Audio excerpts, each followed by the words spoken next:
অ্যানাস কিচেনে আপনাদের সবাইকে স্বাগত। আশা করি সবাই ভালো আছেন। আজকে আমি বানাবো একটি দুর্দান্ত রেসিপি, ট্যাংরা মাছের চচ্চড়ি। এই ট্যাংরা মাছের চচ্চড়ি বানাতে কি কি উপকরণ লাগবে চলুন দেখে নেই।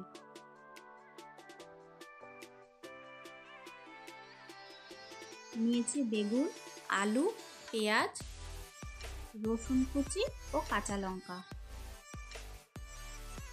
আমি আজকে 250 গ্রাম ট্যাংরা মাছ কেটে ধুয়ে নিয়েছি।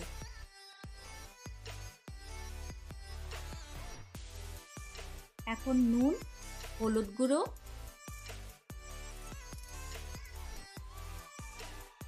সামান্য লঙ্কা গুঁড়ো ও তেল দিয়ে ভালো করে মেখে নেব।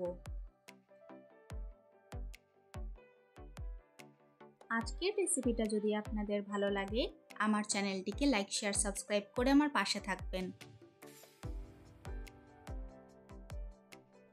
এরপর মাছগুলো হালকা করে ভেজে নেব। মাছগুলো ভাজা হয়ে গেছে। এখন অন্য একটি কড়াইতে 2 টেবিল স্পুন তেল দিয়ে দিলাম। তেল গরম হয়ে আসলে 1/4 টিস্পুন কালো জিরে ফোড়ন দেব। আর দিয়ে দিলাম রসুন কুচি। রসুন হালকা ভাজা হয়ে আসলে 2টো মিডিয়াম সাইজের পেঁয়াজ কুচি দিয়ে দিব।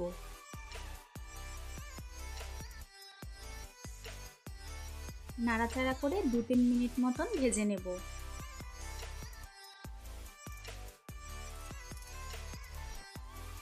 পেঁয়াজ নরম হয়ে এসেছে। এখন 2টো আলু আমি কেটে রেখেছিলাম সেটি এখন এর মধ্যে দিয়ে দিলাম।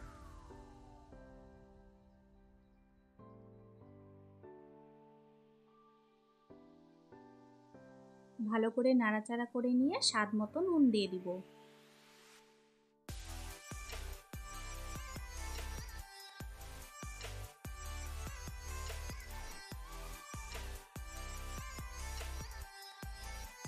এখন 1/2 টিস্পুন হলুদ গুঁড়ো দিয়ে ভালো করে মিশিয়ে নেব।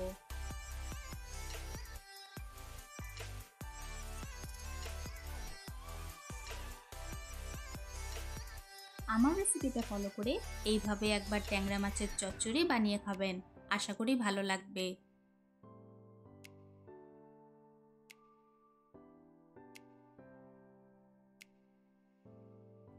আলু ও পেঁয়াজ ভালো করে ভেজে নিয়েছি। এখন কেটে রাখা বেগুনগুলো দিয়ে দিব।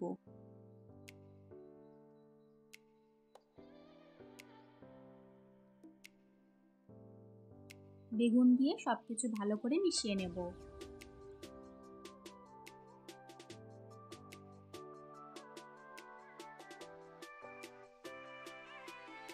ভালো করে মিশিয়ে নিয়ে 5 মিনিটের জন্য ঢাকা দিয়ে রেখে দেব।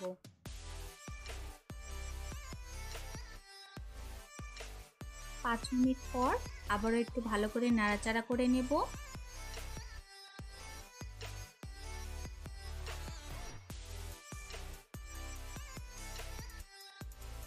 আলু ও বেগুন পুরোপুরি সেদ্ধ হয়নি বলে আরও 2-3 মিনিটের জন্য ঢাকা দিয়ে রেখে দিলাম।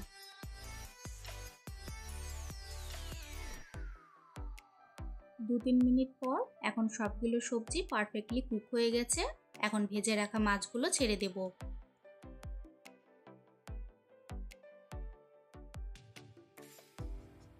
এরপর 4-5টি কাঁচা লঙ্কা ও জল দিয়ে ভালো করে মিশিয়ে নেব।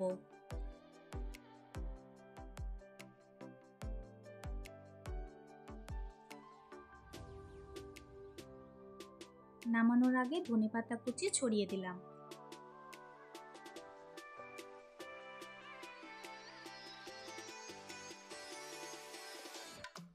ধনেপাতা কুচি দিয়ে ভালো করে মিশিয়ে নিলে তৈরি হয়ে গেল আমাদের আজকের রেসিপি, দুর্দান্ত স্বাদের ট্যাংরা মাছের চচ্চড়ি।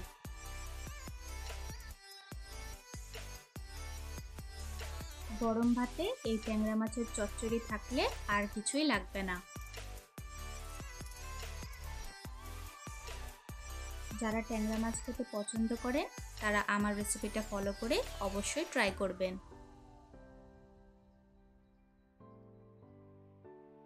আজকের ভিডিও দেখার জন্য আপনাদের সবাইকে অনেক ধন্যবাদ। সবাই খুব ভালো থাকবেন।